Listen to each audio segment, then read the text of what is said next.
শেখ শাহজাহান এখন কোথায় আছেন সেটাই লাখ টাকার প্রশ্ন।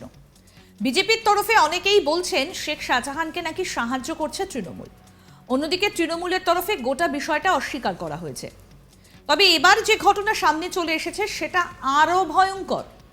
সন্দেশখালিতে শেখ শাহজাহানের বাড়িতে তল্লাশিতে গিয়ে ইডি আধিকারিকদের আক্রান্ত হবার ঘটনায় বসিরহাট পুলিশ সুপারকে করা ইডির লিখিত অভিযোগে তারা ৩০৭ ধারায় মামলা রুজু করার আবেদন জানিয়েছিল।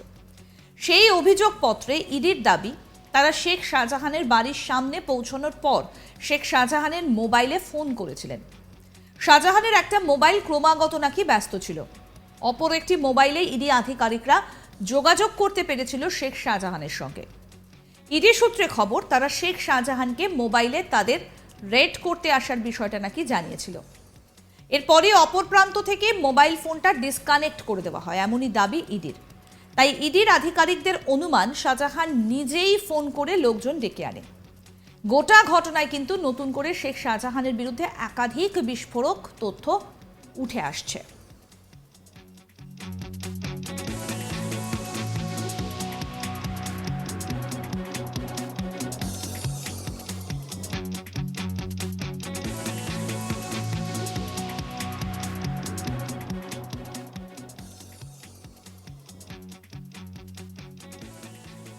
আমাদের প্রতিনিধি অরিন্দম কি প্রতিবেদন তুলে ধরলেন, আসুন দেখি। বাড়িতে রেড করতে যাওয়ার দিন ইডির আধিকারিকদের হামলা এবং তারপর বসিরহাট এসপিকে ইডির করা কমপ্লেন। সেই কমপ্লেনে কিন্তু বিস্ফোরক দাবি ইডির। ইডি সেই কমপ্লেনে দাবি করেছে যে সেদিন অর্থাৎ 5ই জানুয়ারি যখন শেখ শাহজাহানের বাড়িতে ইডি রেড করতে গিয়েছিল বা ইডির আধিকারিকরা যখন সেখানে রেড করতে পৌঁছয়, তারপর ইডির আধিকারিকরা কিন্তু শেখ শাহজাহানের যে মোবাইল নাম্বার সেই মোবাইল নাম্বারে ফোন করে এবং একাধিকবার ফোন করতে থাকে, কারণ সেই মোবাইলটি কন্টিনিউয়াস কিন্তু ব্যস্ত ছিল।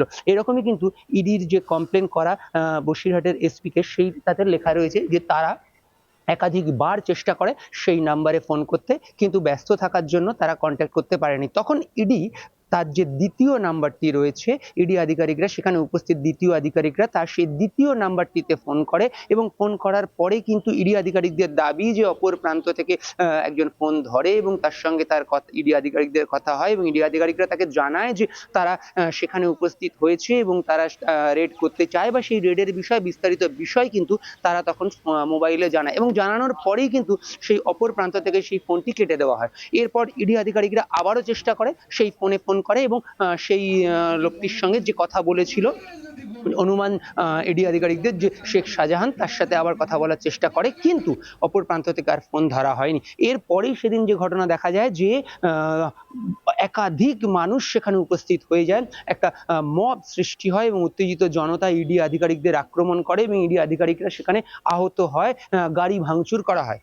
এক্ষেত্রে ইডি আধিকারিকরা কিন্তু মনে করছে যে শেখ শাহজাহান যার বাড়িতে তারা তল্লাশি করতে গিয়েছিল সেদিন কিন্তু শেখ শাহজাহান সেই বাড়িতেই সেই সময় উপস্থিত ছিল, কারণ তার যে দুটো মোবাইল, সেই দুটো মোবাইলেরই লোকেশন ইডি আধিকারিকরা ট্র্যাক করে এবং ট্র্যাক করে কিন্তু সেখানেই তারা পায়। অন্তত ইডি আধিকারিকরা যে কমপ্লেন করেছে বসিরহাট এসপির কাছে, লিখিতভাবে যে অভিযোগ জমা দিয়েছে, সেই অভিযোগে কিন্তু তারা এটাই জানিয়েছে যে তারা যখন ফোনে না পেয়ে একাধিকবার চেষ্টা করার পরে যখন ফোন ট্র্যাক করে, তখন তারা দেখে যে সেই দুটো ফোনের কিন্তু সেইখানেই অবস্থান ট্র্যাকিং পাওয়া যাচ্ছে, অর্থাৎ শেখ শাহজাহানের দুটো ফোন সেখানেই ছিল এবং সেক্ষেত্রে ইডি আধিকারিকরা অনুমান করছে যে শেখ শাহজাহানও কিন্তু সেখানেই উপস্থিত ছিল। এরপরের যে ঘটনা, এরপরে প্রচুর সংখ্যক মানুষ সেখানে জমা হয়ে গেল, স্থানীয় মানুষ জমা হলো, উত্তেজিত পরিস্থিতির সৃষ্টি হলো, সেখানে একটা ক্যাওটিক সিচুয়েশন সৃষ্টি হলো এবং ইডি আধিকারিক উপরে আক্রমণ করা হলো, ইডি আধিকারিকদের গাড়ি ভাঙচুর করা হলো, যার পরবর্তীতে আমরা দেখলাম যে 3জন ইডি আধিকারিককে নিয়ে এসে এখানে সল্টলেকের স্থানীয় একটি হাসপাতালে ভর্তি করাতে হলো, সেখানে তাদের চিকিৎসা করা হলো। অর্থাৎ যে বিস্ফোরক দাবি ইডি তাদের করা কমপ্লেনে করেছে, সেখানে কিন্তু ইডি বলছে যে তারা যখন রেড করতে গিয়েছিল তখন কিন্তু শেখ শাহজাহানের দুটো মোবাইলের লোকেশনই সেইখানেই ছিল, অর্থাৎ শেখ শাহজাহান কিন্তু সেই সময় বাড়িতে উপস্থিত ছিল বলেই ধরে নেওয়া হচ্ছে। এই যে কমপ্লেন, সেই কমপ্লেনের প্রথমেই কিন্তু ইডি আধিকারিকরা জানিয়েছে যে ইডির ডেপুটি ডিরেক্টর যে এই কমপ্লেন করেছে সে কিন্তু ক্লিয়ারলি জানিয়েছে যে বা এই বসিরহাটের এসপির কাছে তার বলেছে যে যে এক্ষেত্রে 307 ধারায় মামলা রুজু করা হোক, অর্থাৎ অ্যাটেম্প টু মার্ডারের যে ধারা সেই ধারায় মামলা রুজু করার জন্যই কিন্তু তিনি তার সেই যে কমপ্লেন লেটার সেখানে জানিয়েছিলেন বসিরহাট এসপির কাছে। এরপরে আমরা জানি যে এতদিন চলে যাওয়ার পরেও কিন্তু সেই যে শেখ শাহজাহান তার কিন্তু কোনো হদিশ পাওয়া যায়নি। এখনো পর্যন্ত শেখ শাহজাহান কোথায় রয়েছে কেউ জানে না। রাজ্য পুলিশ তার কোনো খোঁজ পাচ্ছে না, বা ইডির পক্ষ থেকেও যে কি পরবর্তী কি পদক্ষেপ নেওয়া হবে সেটাও কিন্তু ইডি অফিসিয়ালসরা যথেষ্ট গোপন রেখেছে।